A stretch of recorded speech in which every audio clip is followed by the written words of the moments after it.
Frantically, Michael etched the pen into the soggy paper. It crumbled between his fingers, and everywhere he took the pen, he left craters behind. Rain pelted and pressed the last of his hair to his head, the water stopping his pen from forming anything that could last. Thunder broke above, and he was desperate.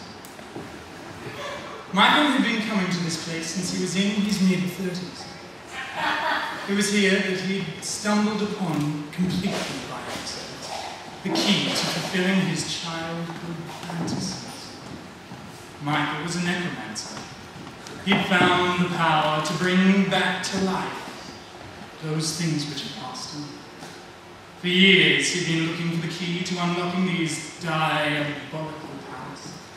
And it was only at the turn of the century that his fortunes aligned, and he discovered an ancient necromancer's passage to the underworld, entwined in the roots of an old thorn bush. A cold, damp tunnel acted as the channel between life and death, and Michael became master of it. At first, Michael honed his skill, experimenting with newly deceased birds and road killers. Each time a hellish and deformed creature that only marginally resembled that which once lived would crawl from the passage. A flattened cat doomed to feel constantly the pain that the underside of a car tire brought it. A crow forever empty of stomach in the most literal of senses. Soon Michael was thinking larger, and it wasn't long before the decaying corpse of a mountain lion scampered from the passage, and with a trail of blood leaking from a brain-hemorrhaged hole in its head, escaped into the woods. Oblivious to the agony that he was inflicting upon these creatures, or the sinister effects he was having on their worlds, Michael remained unsatisfied. It was soon time for him to begin the one experiment he'd studied so long to conduct. Carefully, so as to be legible and clear, Michael Bay wrote the words of an idea which had haunted him since his teen years. Having always had a love of horror films, Michael longed to see his favorite old slashers back in the cinemas. When his note was complete, he'd read The Texas Chainsaw Massacre. His experiment worked. 2003 saw the classic horror rise from the grave, albeit changed and deformed like the world it now knew. Without stopping to consider, Michael acted again, and without warning, the world endured the gutted-out corpse of what was the Amityville horror.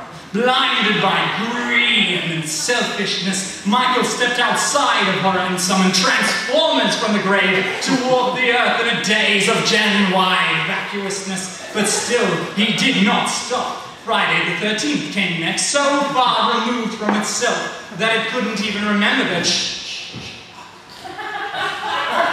of its once emblematic school.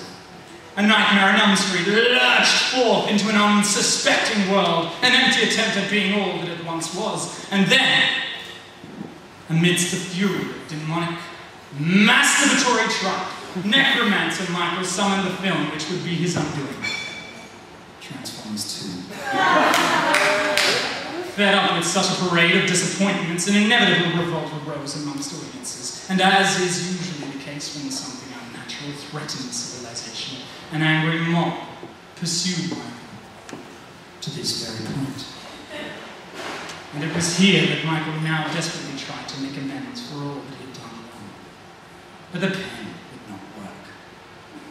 With one last look over his shoulder at the wave of signs depicting Megatron and Optimus Prime from the original cartoon, Michael Bay considered what had gone so awfully wrong. Not even having Spielberg as his executive producer was enough to fix the curse that hell had cast upon him. Without another moment's hesitation, he dove into the passage below the thorn bush. And it is there that you can still find him lying in wait. But the necromancer will re-emerge, even more twisted and rotten than before, eager to bastardize even more of what was once known as good and awesome. And what happened to the passage, you may ask? Well, it's been said that other filmmakers too followed Michael's lead. Tim Burton was seen lurking here just last week, rummaging through the bushes.